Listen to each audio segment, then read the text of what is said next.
কারণ আমি কখনো লাশ ফেলে ক্ষমতায় থাকতে চাইনি। মায়ের কোল খালি হোক এটা আমি চাইনি, কারণ হারাবার বেদনা আমি জানি।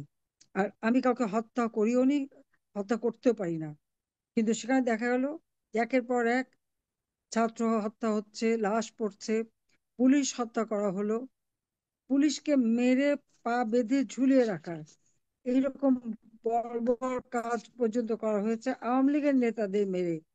সেখানে তাদেরকে পা বেঁধে ঝুলিয়ে রাখা, অর্থাৎ 15ই জুলাই থেকে 2024 সাল থেকে আপনারা দেখবেন এটা এনুসের সেই পরিকল্পনা যেটা ছিল, তার মেটিকুলাসলি ডিজাইনড এবং মাস্টার মাইন্ড দ্বারা সংগঠিত পুলিশ হত্যা, সাংবাদিক, সংখ্যালঘু, আইনজীবী, সাংস্কৃতিক কর্মী, ছাত্র, শিক্ষক এবং আওয়ামী লীগের এবং সহযোগী সংগঠনের নেতা কর্মীদেরকে নির্মমভাবে একের পর এক তারা হত্যা করতে শুরু করলো।